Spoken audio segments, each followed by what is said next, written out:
Yeah, I mean, if we are officially recording, we should at least introduce the idea of what is going on here uh, in this moment. All right. So uh, basically, if you end up watching this, my name's Sean, and this is my friend Steve, and we have been friends for about I don't know, probably 18 years now, Sounds like 17 it. years, something of that nature, and we've both played music growing up. I play guitar, he plays piano, and you know, we have for most of our life had very strong and passionate, awesome conversations about music and shared music back and forth. And so during quarantine, we had our own video chat one night, and we ended up talking about music for like 3 or 4 hours, which is very common for us. So we decided we're going to try and do a little web series or podcast or webcast about our experiences with music and what we're listening to, and also kind of give each other homework assignments of things that we listen to. And we're going to try and kick it off each week with what we listened to that day, and then kind of come back into what we did with our homework assignments and what we thought of them. So yeah, this is that show. There's a working title of Unnamed. two guys that like music or off key. So we'll see where this goes from here. Let's just But let's just yes, change the name of the show every week. we could do that too. Yeah. So, Why not? or we could call it "What did you listen to today?" Maybe something. That's today's episode. So, what did you listen to today? Me, so I actually dug into Kings of Leon, that Mechanical Bull album you were talking about. Oh, nice. Okay, So I listened to it a little bit the other day. I did not realize that that fucking Use Somebody song was like 12 years old now. Oh yeah, that's Yeah. very old. That came out. We were like probably juniors in college, or it actually was probably recorded like maybe a year and a half before that. Yeah. So I think it was 2008 was like the release date on it. Yeah, And I remember you had mentioned Mechanical Bull because it was like the lesser known of them, because I don't think they really like I've recognized their songs and I've never actually really gotten into them. yeah. Like there's something I think that Sex on Fire was like the one thing that like this is what I know of them, and that song always just infuriated me because like I don't know why. This song doesn't make Because sense. it got played 9 bajillion times for like almost 2 years straight. Yeah, and like Great song. It's funny because if you listen to, I can't remember the brothers' names, but the lead singer talks about how much he hates it. He hates that song. oh, does And he? yeah, he hates it. He hates it. And he swears that like if he wanted to write another one again, like Yeah. that caliber, he goes, I could do it. Like he's that confident in himself. Like I've seen him say that in interviews. Yeah. But he doesn't want to write another Sex is on Fire. So I have to play it every single night. But like, I got into him because our buddy Ed went through a breakup and had tickets to a show, and he took me instead of the person he broke up with. And I was like, okay. So I started trying to listen to as much as I could, and I knew some of their songs, and I had Yeah. another friend that was into them. So I had enjoyed some of the things that I heard. And we went and saw him, and it was one of the best live performances still to this day that I've ever seen. Like they were awesome.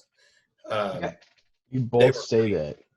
And Huh? like I said, you guys both say that. And like It was shockingly good. Like I did not expect to see the caliber of performance that I saw in like both like just the energy, but also the sound quality that they put out when they played live. where'd you see him at? I've only seen him once. We saw him at whatever it is now, Hollywood Casino Amphitheater, formerly the Tweet Tweeter, yeah. formerly the what is it? It was like World Music Theater or something like that. Yeah. Um, but Literally changes every year. maybe it's been so long. I wanted to see them again, and I still haven't. Excuse me. That maybe I was wrong about their performance, but I don't think I was. And then that really kind of set the gears in motion for me to like really start to dive into their catalog completely. And I don't know, man. They like on every album they have like four songs that like really really do it for me. Yeah, And I wouldn't say that every album is awesome, but there's definitely songs from them like you can really see like the level. I feel like the songwriting talent that they have. There's a Showtime documentary about them and their like upbringing and like how crazy their upbringing was. They grew up as like their father, I think, was a pastor and was like a traveling like very southern deep south like Baptist minister, like true detective type shit. And that's how they grew up, really. and their upbringing was crazy. And they basically like they told their cousin like you're joining our band, like, and they basically drove him to where they were living at the time, and said you're living here. And they like it's crazy. I want to watch the documentary. I still haven't watched it, but it's really really interesting. Like I had no idea. they came from like nothing, like the dirtiest, the poorest of the poor, basically. Fucking backwater. Yeah, for real, like shitting in an outhouse type stuff, like that type of thing. Like, just looking at this right now, they originated in 1999. Yeah, They've I been mean, around for 21 years. and Just I mean, that's the thing. Like, I think people forget about is when you hear a band getting popular, and it's like just start, or maybe they did, and if they did, they're extremely lucky. But like, yeah. if you've gotten radio airplay, you've probably been at it for a while. Like you weren't, Oh, you know, yeah. like you didn't just show up and like get to that point. Unless some record label producer was like, saw you in a crowd and was like, that's the Yeah, face. That's the new guy. Gonna get him. And they put you with like a backing band and they have like yeah. these songs they know will be like super famous. But And that's that's wild. I didn't even know that they formed in '99. I knew that like they formed or I thought they had formed in like the early 2000s, and I know yeah. they started to gain like some sort of following in like '06, '07, basically with uh what was it? You Molly's Children, somebody. I think Oh. was the album, or that's the song that was like one of their first singles, I think. Oh, was it?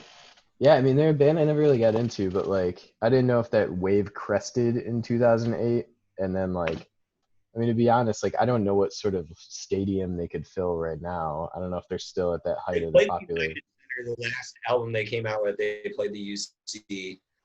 I don't know if they filled it or not because it's like 22,000 people. Yeah, but clearly I have. That's what's funny to me is when like somebody will mention, and this is why I think we need to like push each other to start listening to new music, because like somebody will be talking about some new artist, and I'll be like, who is that? And then they'll be like, check them out, and I'll go on Spotify, and they've literally got like 900 million listens. So it's like everyone in this world has listened to them 3 times but me. Like, it's like, okay, good. That's how I feel like when we were still open at Deuces and Diamonds, and there'd be songs playing on like Friday night, and like all my coworkers are like, "I love this song," and it's like some ridiculous, or I shouldn't say ridiculous, but it's some rap song or some hip hop song or some pop song that I'm not familiar with, and they'd be like, "You don't know this song?" And I'd literally look at them and be like, "Never heard this song in my life, never." Yeah, And they're like, "How's that possible?" I'm like, I don't know, because I'm an old fart now, I guess. just still That's just listens what it. to like late 2000s punk music. Yeah, Like, absolutely. It'll never uh, die. I'm wearing a Flying Trio shirt right now. like it's I one of listened the to them three. today too. I listened to Alkaline Trio today while I was skateboarding outside. Which album? Um, Have you listened to their new stuff? I actually saw them the night after the night of the Cody Parkey missed field goal when the Bears lost the playoff game. Oh, that wasn't that when you saw them perform? It was a full album show, wasn't it? No, no, no, no. They did 4 nights, and they did 4 nights in a row at the Metro. Um, let's go back to this in a second. I want to know what your thoughts were on Mechanical Bull, or what you listened to from Mechanical Bull. Again, it was something like I was working, like kind of putting stuff out, and there was a couple tracks on there that like I recognized like vaguely, like I think I've heard this on XRT or you know, some radio station or something. But um, they're just a band that like they've never done it for me. They've never wowed me. I feel like the singer, like again, like Sex on Fire is like for some reason just bugs the hell out of me. And like I feel like they like because I've heard the thing before where he hates that song. I Uh, just assume that he's just sitting there in a room like just gonna make another rock song and I don't give a shit. Fuck these people. Like and like I just don't think he cares. I think he's just like cranking out these like it feels a little generic to me. Like it's radio ready okay. rock. Um and I haven't seen them and they've never like blown me away. Okay. And like unfortunately I hate it because like I didn't really give full attention to like listening to like the technicality or anything like special about the music because I was like Yeah. answering calls and doing stuff. Yeah. Um, Well, and I will say this, I think that's part of the thing I like about their music, which is also why I think you would like it. yeah. Not anything complicated. Hmm. It's not. It's their music, as far as from a guitar perspective, to my knowledge, is relatively simple. But they create a good tone and sound, I feel like. Um, and if you're looking for less of the radio ready stuff, like if you go back and listen to like the first album, which I can't remember the name of right now. Let me. I want to say it's not. It's Aha Shake Heartbreak, which came out in 2004. Um, that has like Molly's Chambers on it and whatnot. If you go back and listen to that album, you can tell it is very like rough, like choppy, like southern kind of rock blues. Uh, like you can definitely hear like their southern influence. I feel like you can hear it a lot. But that to me, it was so rough when I first heard it. I actually didn't see the appeal that much. Like I Yeah. was listening to it and I was like, yeah, I don't know. This doesn't necessarily do it for me.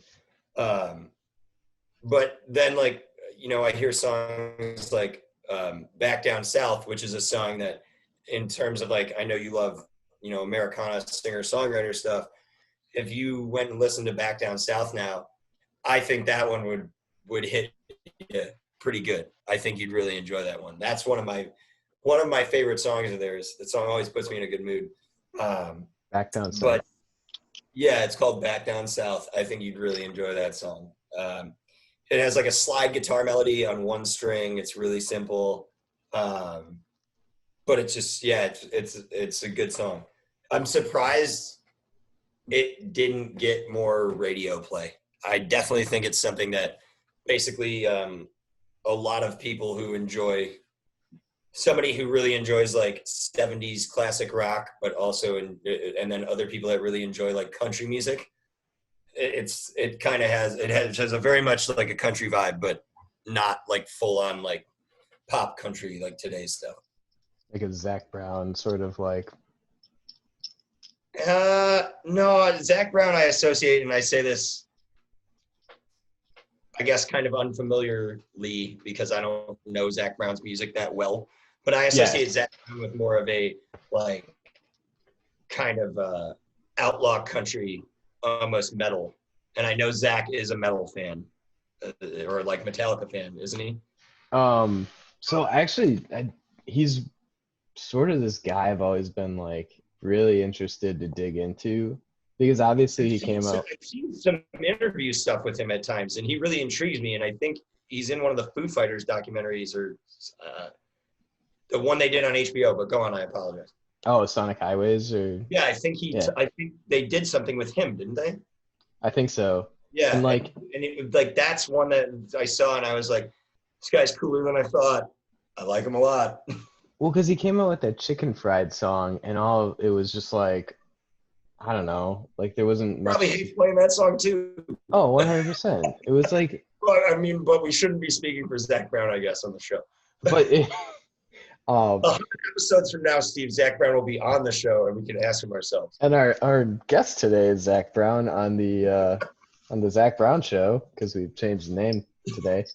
Uh, but no, I think with because like I'll see him and he like kind of pops up in these like circles of bands of like I don't know like jam bands or whatever, but like he's a bit more. I think their show is much more intriguing than just like like I literally only know that chicken fried song. So Well, and but I know when he played Wrigley, that's one thing that everybody talked about was Zach Brown's show is more than just a country show. mhm. And I had heard the same thing about Brad Paisley. Uh, and I will say this: I never thought that their first episode would be diving into two different country artists. But, but I saw Brad Paisley. I took my ex-girlfriend to a Brad Paisley show, and I had heard good things about him. And I'll tell you, man, that dude can shred. He brought out the electric, and like, granted, it was just like it was rock shredding, but that dude can play. He can play. Yeah. It was awesome. Like there were, the country stuff. I was like, yeah, okay. But he brought out the electric on a couple of those songs, and he was throwing down some face melters. It was sweet. Well, it was like there was that Game of Thrones guitar like thing, and it had the dude from Anthrax, it had Tom Morello from Rage Against the Machine. Fuck, I don't know, a couple other people, but it was like seven very famous guitarists, and they all started playing the Game of Thrones theme, like the bam bam bam bam bam bam bam bam bam, and then all of a sudden Brad Paisley just walks in. And you got all these like heavy metal dudes, and then this country singer. And did he just rip it up? Well, yeah, it was like each one basically took like the main melody. Like you obviously, I know you don't watch Game of Thrones, but you Yeah, but I know, can hear the song in my head. I watched the first like 3 seasons, and then I gave up on the show. seeing a lot of Sean Crotch right now. Yeah, sorry about that. I'm digging for a clean notepad to write down this down. So that's part of the show, folks. Sometimes I'm gonna bring the camera down and so I can find my notepad. I should have prepped better though. I apologize. What are we talking about? The Edited in post. yeah, we'll fix it in post if you ever watch the show Home Movies. Um, the Game of Thrones. Yeah, it was I guess it's kind of like the guitar remix, is what you would call it. yeah, if you just YouTube Game of Thrones guitar, it should come up, but there's like I don't know, like 6 or 7 guitarists that like come and they like all do their own renditions of like the Game of Thrones song. Right? That's the Yeah, one. but like obviously Tom Morello does a With some pick scrapes in there. yeah. So it's like but Brad Paisley was on there and like really just kind of like you see all these dudes and it was just really kind of out there that he was the one to like kind of shred it up in that room. But Like I said, when I saw him, I was like, wow, okay. Like you were worth the price of admission, despite me not really being a fan of yours yeah, at all. So that was cool. and then Like, Peyton Manning came out and did a drum solo. that would have been sweet. That would have been awesome. But yeah, so you listen to Mechanical Bull a little bit. What else did you listen to today? Anything? So I actually was introduced. Stephen Kellogg did that free show today, which it didn't hit as like well as the one I saw like before. I don't know if it was because it was the afternoon because I was working and like listening.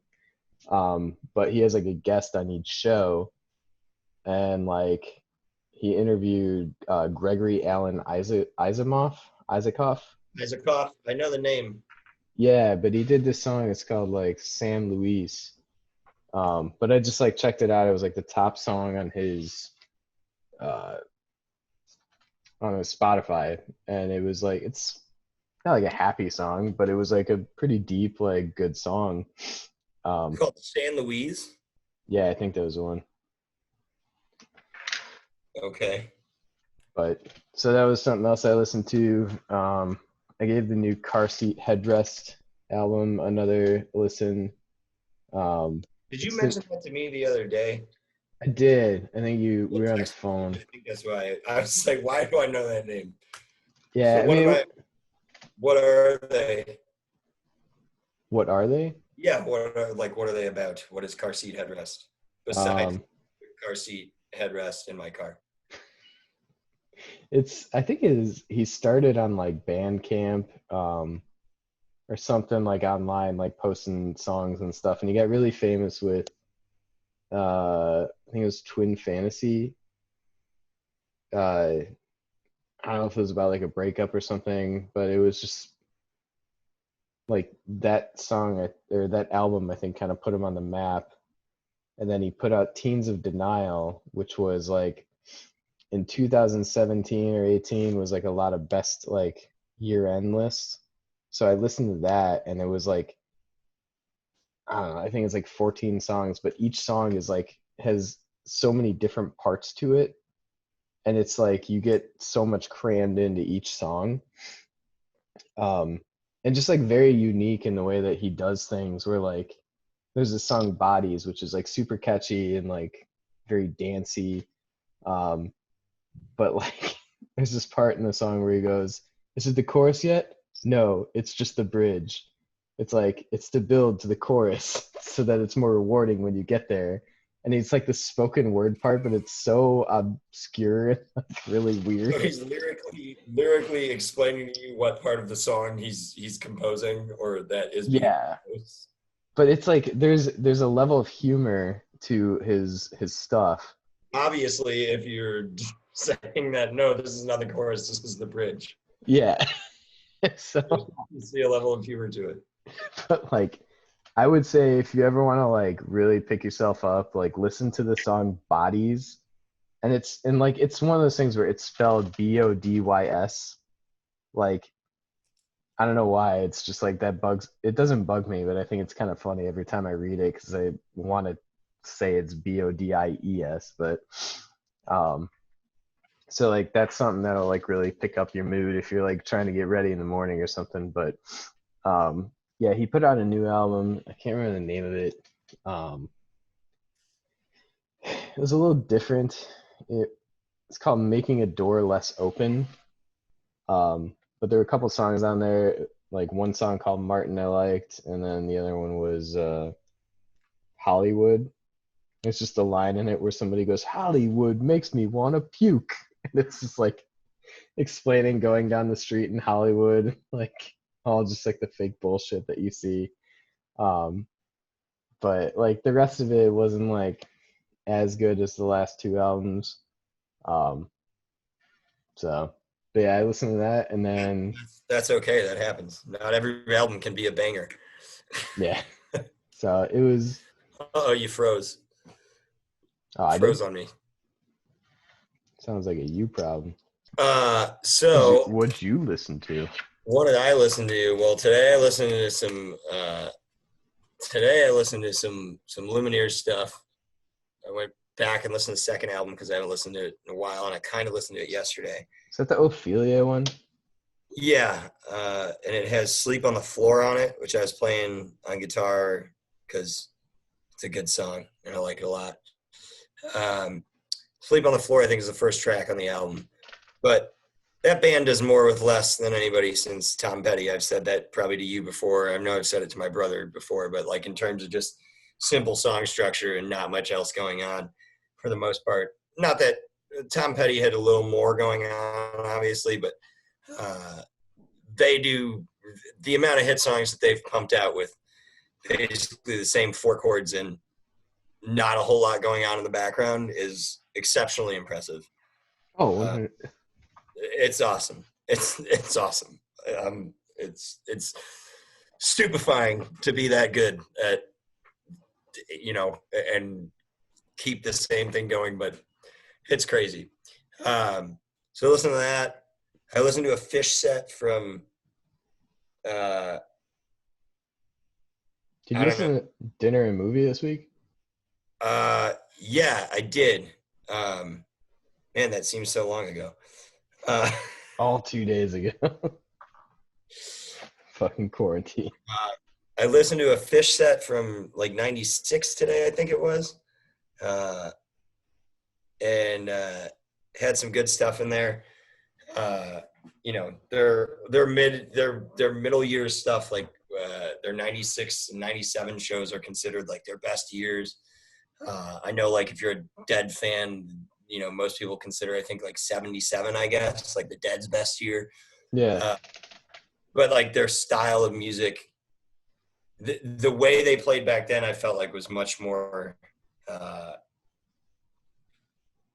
don't know, I guess aggressive is the term I would use, even though it might not be the exact right term, but uh, there was a lot more going on usually in their jams necessarily. Or maybe not. In my opinion, it just sounds like there's more fierceness to the playing from Trey. And it's kind of more, I feel like, all over. Yeah. But it's definitely, you can definitely hear the difference in how the band has, you know, changed over the years when you listen to those 96, 97, 98 sets and stuff like that to the stuff you hear now. But I think most Phish fans will tell you they enjoy the new stuff a lot, even if they enjoy the older stuff more. Mhm. But, you know, some people always say, oh, what's the best Phish show? And it's like, the one I'm going to next is the best Phish show. Well, like, because you know what you're going to see. and I mean, just of what I know of Phish, and like I still like I've been listening to him for a while now, and I still feel like I just don't know. I still Like, feel that way. I've been listening to them a little bit longer than you have and diving into their music harder than you have. And I still feel that way. yeah, just like I just scratched the surface on everything they do. I think like in the 90s, like, because I think it was really interesting. I think it was last week or the week before on the Dinner and a Movie set. They had the one from like, I think it was 1997. Yeah. And that was the one where like Leroy Moore, the saxophone player from Dave Matthews before he passed away, like he came out on stage, and it was just like, first of all, that kind of dates it in itself. But like they would do a lot of goofy things, and I think they were much more willing to like get strange and like really just adventure with their songs, maybe. But like in the showmanship, I think was a little different, and they had like a bit more of a higher energy, but I think it was a little sloppier. Yeah, no, I mean, definitely there was, well, so it was sloppier. I would say it's sloppier in the sense of they weren't afraid to kind of drive off the cliff a little more. Well, yeah, it's like now they know that comfort zone. They could stay in there and play for 3 hours and like go Yeah. home. And there's times, you know, and that's the fun part is when you get a show nowadays that has more of that, like we're kind of driving off the cliff and going to see where it goes. And it feels like from the older shows I've watched that was more commonplace back then for the whole show to be like that. Whereas like now it's maybe like you might get one or two songs in a night or three songs in a night that have that feeling of like, we're just going to take it to a whole nother level and see what happens. And if we land, we land. If we don't, we don't. Yeah. Yeah, I didn't really get to watch that episode of Dinner and a Movie in detail, which was kind of disappointing because I wish I did. Well, I think it was like, go ahead. I was gonna say, I think they started it. Like the first 4 tracks on there, I think they played like Dirt, they played Ghost, Piper, and one other song. But like Trey stops and he's like, "Yeah, you know, it's good to be back in North America." He's like, "Those first 4 songs we played, you've never heard before." It's just like weird to be like, "Oh, that was the first time they ever played them like 4 people before." Or they played them because I think, what year was that from? Was that from 98? 7, I think. Okay, so they had just gotten there. So they went on like a small club, like European tour. If you've never seen it, I had only seen it a couple of years ago. I finally watched it. It's called Bittersweet Motel. I've seen part of it because I remember you told me about it. And it was something it's like on YouTube, I think. Yeah, you can watch the whole thing on YouTube. The craziest shit about it is the guy that because didn't Todd Phillips just win an Oscar for Best Director?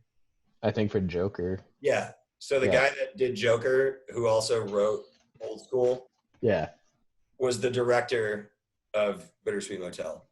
Just this documentary. it's not, you can't be awesome at everything when it comes to your craft, but apparently Todd Phillips can. Like, you did You're all Bittersweet over Motel, the board. did like The Hangover, Old School, all these comedies, and then you do the Joker. Yeah, it's crazy. So, but Bittersweet Motel, they chronicle this small club like European tour they did, and that's where they played, I think, a lot of those songs first, Okay. but they weren't recorded on an album yet, I think is what happened. But I was listening to one of their albums the other day. I was going through it, which has Ocelot on it, which is one of the first songs that really got me into Fish. But the album's called, what is it? It's called Joy. Uh, and I think Yeah. that if you haven't listened to that album, I think that that's an album that you really like the whole way through. Like, not that you don't like their albums or anything like that, but I think that's one that I would say if I was getting somebody into Fish just to get them started, I Yeah. would direct them probably towards that in the sense of Well, I think because that, a lot of openness and comfort for people to get into it. Like in terms of stylistically, the way the songs on it are yeah. more available to or open to the general public. Well, because I know like Joy itself is a very like, you know, pretty simple song. And Yeah, then, I love that song. That's a great song. but, and that's the thing is like you can have a simple song and still have like profound impact Yeah, without losing your integrity. Like, still like, you just make a simple song and have it be a good song. Because that was the same, it starts with Backwards Down the Number Line. yeah, And I remember you pointing that out to me like at this point, like probably years ago. But and like I remember you talking about that song, and I had never heard it, and then I was listening to like a live set when I was like working one day, and that song came on, and I just heard the chorus about Backwards Down the Number Line. I was like, oh, this is what that song was, yeah. and immediately replayed that part of the show, and then found the studio recording, and Megan and I were actually just driving to my parents like a week ago, and I turned it on. It was just like a windows down kind of day, and it was just like put us both in a good mood, I Yeah, guess you could say. it's an enjoyable, simple song, and it's funny because there's people that like love to hate it, and it's like, dude, not every song is gonna be a 23-minute jam. Well, so all right, maybe that's a subject to talk about is like singles.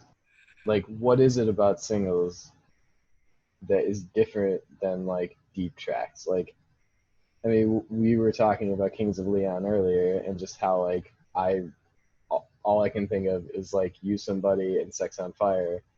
But meanwhile, you have this band that continues to put out music for like a long time, and like the deep tracks, like I don't know where I'm really going with this, but other than like what makes a song a single versus the other 12 tracks on the album, like I mean, that's for the A&R people to decide, isn't it? Uh, no, but what it stands out to me more so is like obviously hook and melody, and does it follow basic what people generally speaking are used to in pop music, which is like basic 4/4 time signature, and then does it have like a memorable hook or melody that sticks in your head? I think those are the first things you look for when you yeah, think of a single. yeah, And is the song, generally speaking, is the song less than like 4 minutes long? yeah. It Okay. There's like a formula for the perfect pop song. It's like 3 minutes and 19 seconds long. It's like one verse, one chorus, one verse, one chorus, a bridge, and a chorus, and then Yeah, done. basically. Like, In my and mind, it's always verse one, verse two, pre-chorus, chorus, verse three, bridge, pre-chorus, chorus, I think, and then I think that's it. I think that's how I think of it in my head, but I'm pretty sure that's rather formulaically accurate in terms of like song structure. Is there's usually like three verses, there's a pre-chorus, a chorus, and a bridge. yeah, and Yeah, like I don't know, but it's just got to be something about the brain that like it's a more universally accepted like feeling to Well, I have. think obviously, from like most from young ages, like we hear kids songs, or whatever. They're simple, Yeah. like, and I think your brain sticks to that. A B C D Yeah, chorus. your brain sticks to that in your head. So I think that's why. But I don't know. I mean, that's what I would say about it. Like when it comes to singles and stuff. But as far as like deep cuts or other things, what did the you told me to listen to check it if you're watching this, which if you are, cool. If not, that's fine too. Uh, but Steve and I had a conversation a couple of weeks back, and he had mentioned Aaron West and the Roaring Twenties. Which Aaron West is from what band? The Wonder Years. The So Wonder it's, Years. Okay. So, but he wrote this album.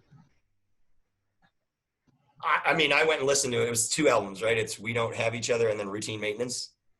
yeah, and then like three singles in between. I Like don't know if it's, I don't know if I caught the three singles in between, but I don't even know Noel, so We Don't Have Each Other I really enjoyed. I went back and listened to some of We Don't Have Each Other today in preparation for this, but I didn't get through everything again. Mhm. But I really enjoyed it, and like you can talk a little bit more about kind of what it is, because well, isn't this, it like, it's so what he like it's a concept album, correct? it's a concept album, but I think he basically. Should I pause? Fine. Just talk to myself. Okay. Hey everybody. So it's a concept album basically where I'm back. um, where basically he um, so it was like everything in the album is like he wrote a journal like while on tour or whatever, um, from the perspective of this guy, and his intent was like this guy Aaron West has the worst year of his life. Like, what are all the things that can go wrong? So it's like he gets divorced, like lose a baby, his dad passes away, like all these like really horrific, like things that like are really upsetting. Did So he the whole, say at all, like in your research or what you know about the album, did he say if it's based off anybody or is it based off of meetings, multiple people? no, I think Did you ever because talk about that or no? well, what I know about Dan Campbell is the singer of the Wonder Years, and if you're not familiar with the Wonder Years stuff, they took pop punk, which is a genre that is often just kind of brushed aside as like, you know, guys singing about girls or whatever, very kind of childish, whiny stuff. And he, Which all music is emotional, so that doesn't make any sense. yeah, but and like the thing about him is that he was able to paint sort of this landscape with like his words, a lot of imagery of like college parties, like late night diners, Yeah. basically the suburbs in general, chronicling his life of like the upsides was about him getting ready to graduate college because he hated being at college, um, and like just didn't fit in. And then the next album is like he graduates college. It's him returning to his parents like in the suburbs, and then the album after is just sort of like a conclusion of like where do we go from here, or like growing up kind of thing. Um, but that was the Greatest Generation, and that whole trilogy is like, it's looking back at it now, it seems a little childish of like the things, but like at the time, it was like song for song, like I was growing up with each album, Yeah. and like if if you go and listen It was the to narration of your life. yeah, and so when the song when the Greatest Generation came out, there's a song called Passing Through a Screen Door, and there's a part in there, and it's like what did we just talk about, the bridge, the chorus, the end pre-chorus, um Yeah. but and the line is like, Jesus Christ, I'm 26, all the people I graduated with all have kids, all have wives, all have people to go to sleep with at night. And I was 26 at that time and single, and like I was just like, I don't know what the fuck I'm doing with my life. So it was like, it's very like, I don't know, it just was on that same wavelength of Spoke where to I me. was. Yeah. And the same year that like Suburbia came out, I had moved back home with my parents, like, and came out swinging. The first line is moved all my shit into my parents' basement. And that's And the like, song. I so I love was that just line. like, yeah. So it was one of those things where like it was really at that same level I was at. So Aaron West was a chance for him to stop writing about himself and just like do a character study, because he went to school, I think, for English, uh, like literature, like to be a writer or a teacher. Um, so I mean, he just gets really deep. He like created this journal of this guy, like from his perspective of Is the lead singer of the Wonder Years and the lead singer of Aaron West and the Roaring Twenties. Is that correct? yeah, and he during live shows puts on the persona of him as Aaron West. Yes. You know Um, what's really funny is like, I guess it's not that funny. But he would probably appreciate the comment. When you described it to me, all I could think about was what's the guy's name in uh, Death of a Salesman, the play? I think it's like Biff Loman, but it's like the saddest. It's like Death of a Salesman is just like the saddest existence. Like, I if I remember it correctly from like high school English, Death of a Salesman is like what Aaron West is describing. It's like this okay, instance for one man that could possibly happen in a short amount of time. maybe that's what it was. But like that's what it reminded me of. I'll have to Google it later and look at it, but that's what it Yeah, made. but So and I know, and hopefully, spoiler alert if anybody's listening. Um, so like the thing that I know, like I was talking to you about, like listen to the whole story arc, yeah, and there's supposedly probably gonna be a third album coming, but like, so if you listen to like the trajectory of like that first album is like the first song he's like just breaks up with his wife or girlfriend or whatever. The second song, Grapefruit, is about the paint color of the room they chose for the baby that they were supposed to have. I do remember that like lyrical content a little bit. Yeah, and then Yeah. like there's a song about him like going to see his mom, and about like talking about like the old Catholic saints and how each one has like, a specific whatever, um so that he could get his dad's old car because his dad like passed away or whatever, and because he's like trying to get out of town to get away from everything, and then like he's basically like, run away from all his problems, and then like the second one he's kind of finding that like sort of like redeeming himself storyline where like he gets a job just like painting, shit on the piers in Jersey. He starts his own band, he gets like these roommates, and then like the song I was talking to you about where he's teaching his nephew um how to play the organ, and he has that one moment, it's like the second to last track. Is it the Winter Coat song? Yes. Okay, I listened to that song. I don't remember it specifically. Like I said, I should have gone back earlier today and listened to more of it. But So like in the storyline, again, spoiler alert, in the storyline, um so he's finally kind of got all of his shit together. He starts a band, he's happy, he's on the road, he's playing music, and then I think there's, can't remember, it's something about billboards. The song title is about billboards or whatever. But he gets a call from his sister that his brother-in-law passed away, and he's got to go home to like help his sister. And then so the song Winter Coats is his sister's dealing with like this funeral and everything, and then he goes into the church at night and he's playing on the organ, and then his nephew is like hanging out in the pews and he didn't realize he was there. So he has this like moment where he's like helping teach like the kid like how to play the organ, and it's just like this simple, like very realistic and really deeply described moment, Mhm. that the first time I heard it I was just like kind of choked up, and when music can do that it's just yeah, like that's awesome, dude. holy shit. And Yeah, then like great. um so like the last song kind of like brings it all full circle where like he finds his purpose in like being there for his nephew, Hmm.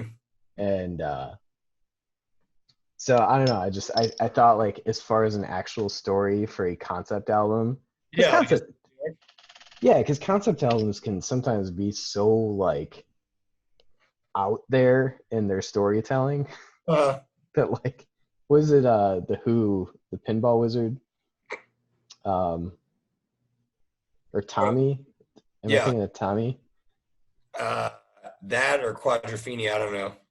Yeah, but they're just like sometimes you get these concept albums and the stories in them are so like out there and obscure that you can't connect to them. Hmm. Um, so did you ever hear the album? It's by a band called Fucked Up. No, Like, yeah, um, I but love it's our conversations about. yeah, but it's called David Comes to Life. And the story I had to like go and read it because it's about this. Where did you hear about this? It was like I think in 2012 or something. It was like on a lot of best year end lists. But Really? the premise, the premise of the album is like this guy is a character in a story that this guy is writing, and that he like falls in love with this girl, and they like he works in a light bulb factory, and they blow up the factory, but his girlfriend dies, and then he finds out he's a character in the story, and then he goes after the author. Like, It's almost like that Will Ferrell movie, which I really enjoyed. oh, Stranger Than Fiction. yes, I watched it like 9 months ago. I just Had I you seen it before? No, I had seen it when it first came out, and I was like, why isn't this Ricky Bobby? Like, I don't get this.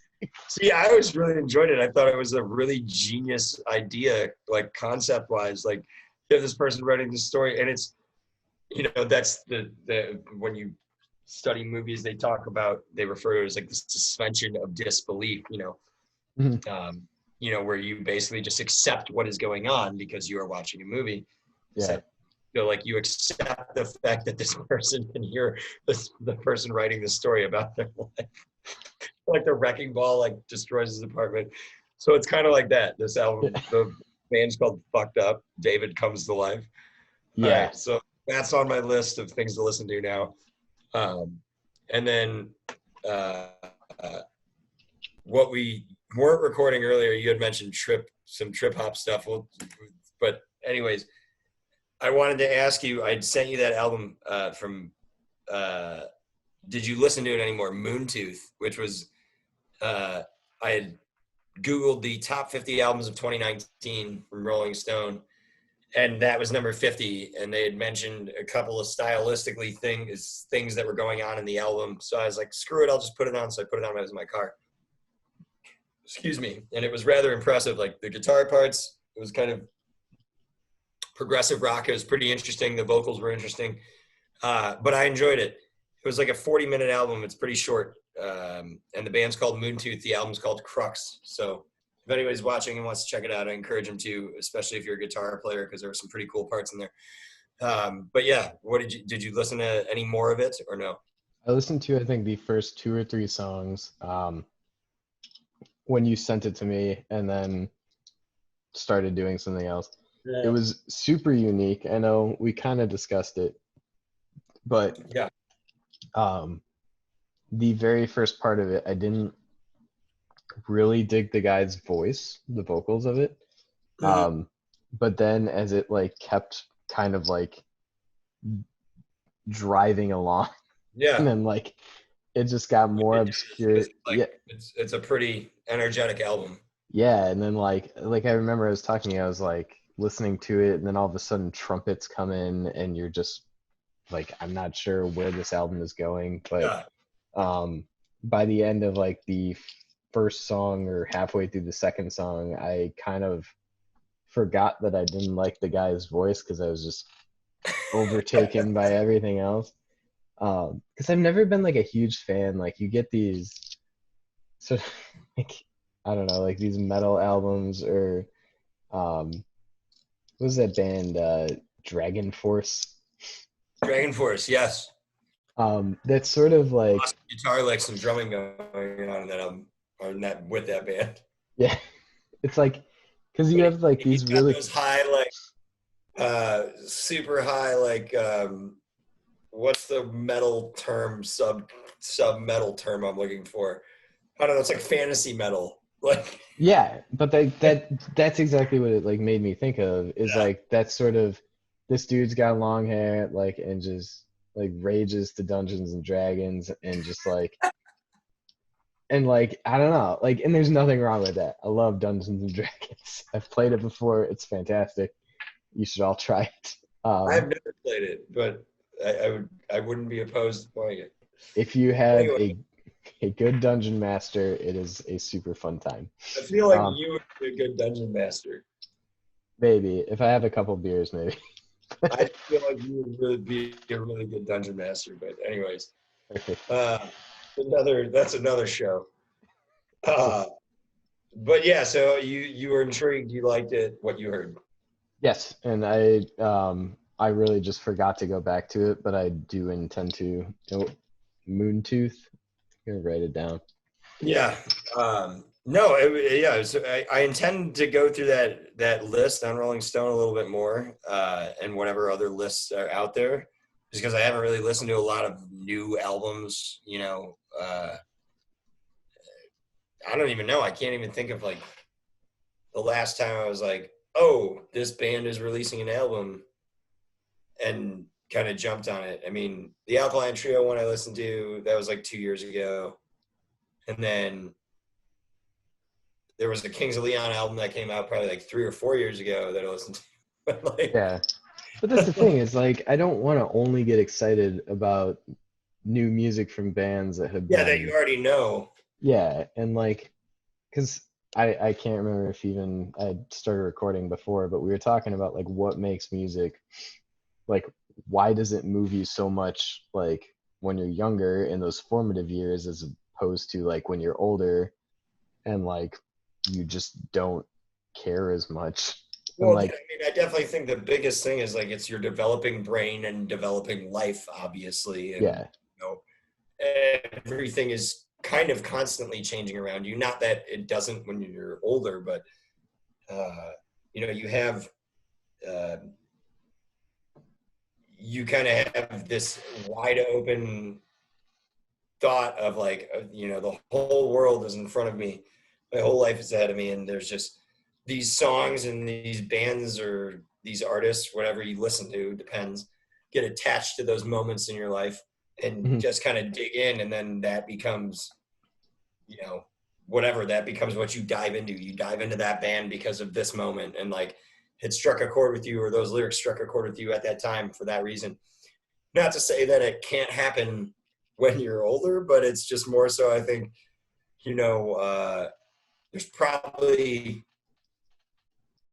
more maybe more emotional attachment in those younger years to songs and artists, as yeah opposed and maybe that's wrong too. I don't It's a tough question to answer, but I just think it's and probably another part of it too is there's probably more going on in your life when you're older, you know yeah like you have more pressing shit to deal with, uh I than care just about the latest Beyonce album. I want to pay yeah my than just bills. like than just like connecting with this band, you know Yeah. so I would think that's definitely a part of it, but um Well, and plus, like, I think when you get more into your adult years, like some of the things that bands sing about, um, like, it's like I don't want to say like mopey. Like it's supposed to be emotional, like it's the point of music.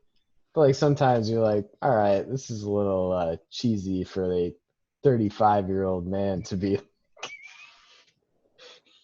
just really and, kind of moping around about yeah, something. there's definitely songs that happens with, and Yeah. but it's funny because if it's a band you love that has one of those, you'll find a way to justify it.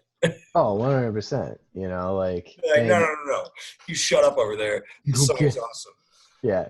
So It's like funny because like now I'm getting to that age where like all my favorite bands are writing songs about like at least like every band I know has like one song about like their kids. And it's like So I mean, obviously, as long as a band can adapt to like, I mean, my bar for like liking music has always been relatively low, as long as it's honest. Like, I mean, and that's really what it comes down to. Oh, and Like, I would agree. I would agree with that statement. And who are we to judge what if the person on the recording the song is being honest or not? yeah, Obviously, you generally have a feeling or you get a sense of whether it is or it isn't. yeah. But my bar for liking music is generally pretty low. That There's got to be like a level of integrity to it. Like, I don't know. The worst is when you find out a band is like one of your favorite songs or whatever, and then you're like, oh yeah, that was actually just like a fictional story. I was just writing a theoretical situation where you think it's actually like a true story that happened, and then it was just no. It's I just mean, at least you still have a connection to it in some capacity. Like that's obviously important. oh, 100%. But Like look at it. Like we just talked about a whole album that was based on fictional nothingness. And yeah. Aaron West and the Roaring Twenties album or whatever, the two albums. Well, and have you listened to the new Brian Fallon album? Not that I'm aware of. No, So I probably it's heard songs off of it, but no. it's a pretty short listen. I think just as a fan, like you should take a listen to it. But it's like But for 30 those of minutes. you who are unaware, Brian Fallon is the lead singer of the Gaslight Anthem, or technically former lead singer because they don't really Yeah, play anymore. yeah. It's a And, band that Steve and I have loved for a long time. and Matt That's Levy if he's out there. huh? So Matt Levy, shout out if he will maybe probably listen to this. Matt Levy will probably be our first person that watches the show. So Comment. Thanks. respect. Here's to you, I Matt. hope he is. I hope he is the first person that watches the show. He'll probably be our He's first guest too. he's like my immediate go-to guy when like Brian Fallon's coming to town. It's something out or does anything. Yeah, like yo man. But like, um, so kind of going back to that like fictionalized sort of thing. So there's only like 8 tracks on the album, but like the third track, it's a song called Vincent, and he writes it from this like girl's perspective about like I think it's supposed to be sort of like an abusive relationship. But So again, what's up? he said that sounds fun. Oh yeah. But it's like a girl from like West Texas or something that like um, I think she's in this sort of abusive relationship, and like it's the little sort of like lyrical details in the song that really make it. But again, obviously it's not something that is I think true, or based on the true story. B, definitely isn't his experience. But still it like has a deep impact, and like it's sang with a level of care that like obviously whatever story this is something that it's a I don't know, something he cares about. So Yeah, or that struck a chord with him and then hopefully resonates with the people obviously listening. yeah. Uh, yeah, no, I haven't listened to the album yet, but I've got so far at least because I feel like it's probably time to start wrapping things up because that we could go for another like 3 hours. Right? Oh, probably. Last time it was like 5. Uh, so So I've written down. I will say before we jump off, the was it Joey Bonamassa? Yeah. That guitar solo, The guitar battle between I think it's like Eric Giles and Joe Bonamassa. yes. Let me It's make like sure I have Eric's name right because I don't want to get that wrong. he's gonna listen to this, he's gonna come get you. Uh, I'm so glad that whoever filmed that decided to film that.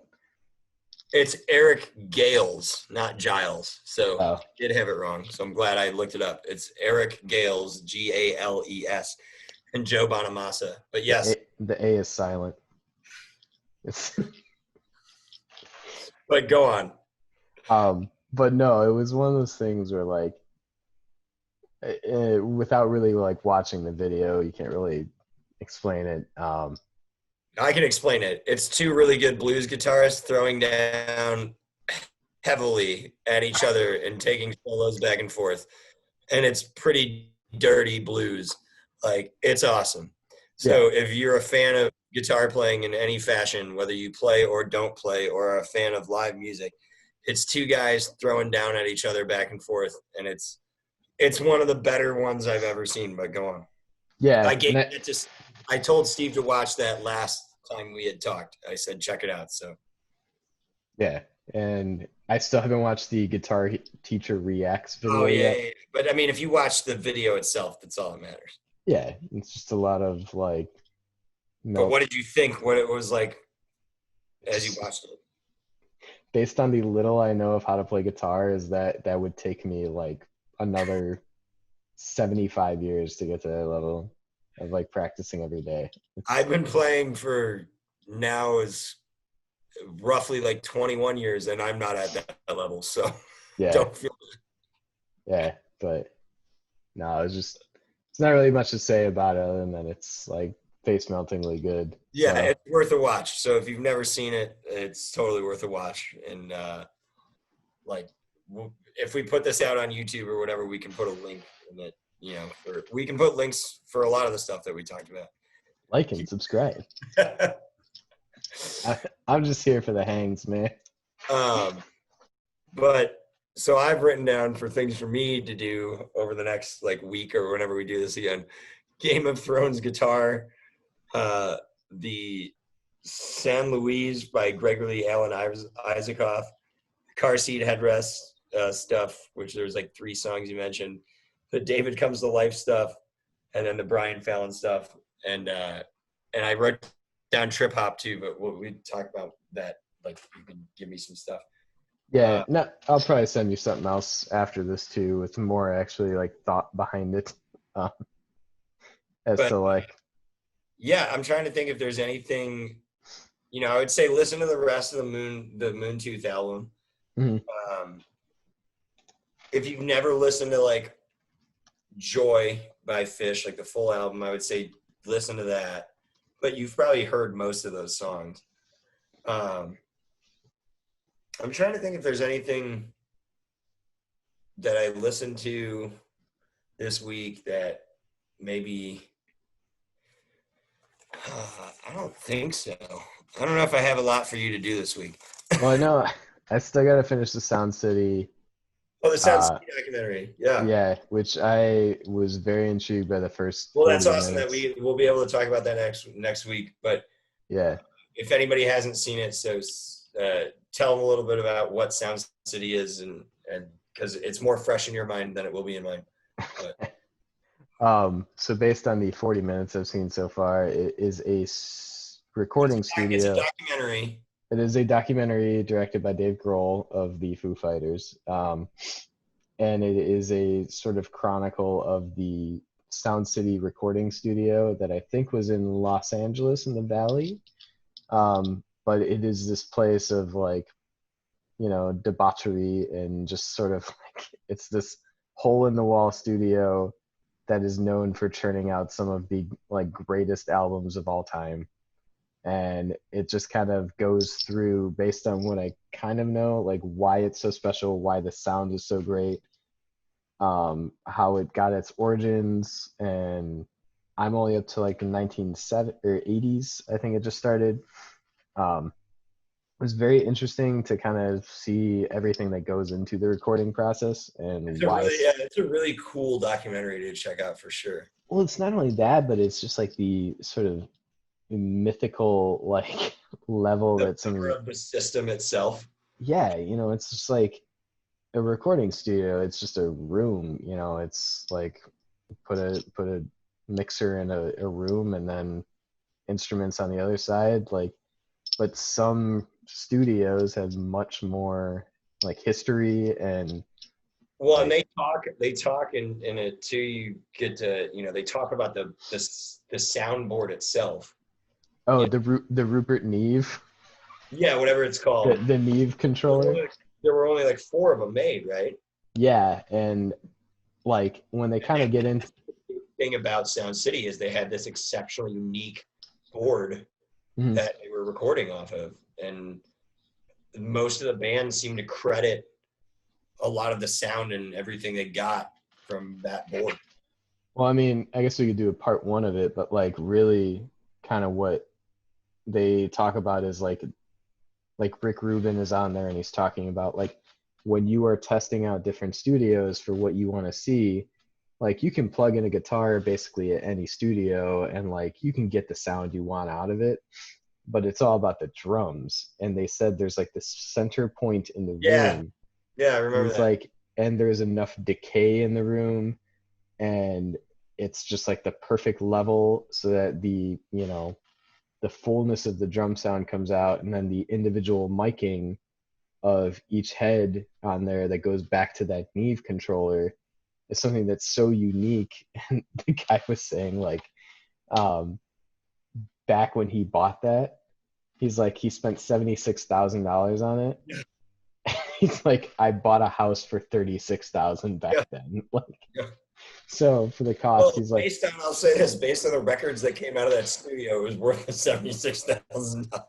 yeah, and he's kind of calling One it of like the those records was worth the $76,000 that came that he paid for that. yeah. But what's funny is like what was it, Fleetwood Mac, REO Speedwagon, like all these bands that came through there, like they didn't really pay off until Rick Springfield came in Yeah, and he put down Jesse's Girl. yeah, So that to me was just like, you know, obviously it was like Fleetwood Mac before, I think it was before Rumors came out. Um, but like Tom Petty came in there, but like none of these, like the thing that like people forget is like Springsteen, like when he put out Born to Run and Darkness on the Edge of Town and stuff, like those are albums that are like the best of his work, but like he didn't make any money off that shit. It wasn't until like the 80s when he put out like Born in the Born to Run. USA Or Born in the USA, yeah. and like Dancing in the Dark and stuff. Like that was the stuff that he actually like really made the money on. And Hmm. so it's just funny, like they like these super famous albums and classic songs now at the time didn't really pay off until fucking Rick Springfield comes in with Jesse's Girl, and like that's what like launched them, and that's kind of where I cut off. Yeah, So I got to start back up and finish I it. might have to go back and watch it again. Obviously, with still being in like pseudo lockdown quarantine, there's not a whole lot else going on. I was watching the Robert Johnson documentary again. That's on Netflix. Which, if you've never, I don't know if I've talked to you about that one, but it's basically about you know Robert Johnson supposedly sold the devil, all that stuff. So it's kind of about the history of Robert Johnson's life and Okay. the Mississippi Delta like blues. But you get a lot of like Southern historians that have like and they talk to Robert Johnson's grandson. There's video of one of Robert Johnson's sons in there. But it's really interesting to hear kind of basically because like if you're watching this and you're not familiar with who Robert Johnson is, but basically everything you understand as like rock and blues guitar today and probably pretty much everything you've heard from the Rolling Stones is all based on the stuff that Robert Johnson popularized, in his very young years of recording. Mhm. In the document, they talk about how Robert Johnson only recorded 29 songs, I think it was, but literally like, pretty much everybody in that documentary will tell you that anything you hear from basically the Rolling Stones on is all stems from what Robert Johnson learned from, one other guy that he used to play with. So, Robert Johnson. yeah, like the song Crossroads by Eric Clapton. I went down to the crossroads, got down on my knees. Oh, you mean That, by Bone Thugs? That one? yes, by Yeah. Bone Thugs. Okay. But that song is, that stuff is about Robert Johnson. But yeah, it's on Netflix right now. It's called, I was watching it earlier. Let me, You can Devil send at it the to me. Crossroads is the Devil name. in the Crossroads. Devil at the Crossroads. But yeah, definitely worth a watch, especially if you're a blues fan. So I'd say that can be finishing the Sound City documentary and checking out Devil at the Crossroads can be your homework assignments for this week. And if I send you, if I think of it, and the Moontooth album, but Yeah, send me Uh, some albums. Those are easier to listen to and do other things too. yes, I understand, but I'm just saying, uh, you'll have 7 to 10 days to watch these things, so you should be able to find the time. Um, Cool. but yeah, I've got my stuff written down, so we'll kind of hopefully, if you watch this, you enjoyed it, and we're gonna do some more some more stuff like this. We'll see where things go. But we're just two friends that like talking music and talking about stuff that's intriguing to us musically or hitting us hard musically. So if you enjoyed it, awesome. Thanks for watching, and that's gonna do it for the first episode of whatever we're gonna call this show as we move forward. So yeah, dude, thanks for doing it with me. I had fun. Yeah, definitely, man. All right, well, that's All it. Thanks for watching, everybody. right, later, man. Later, dude.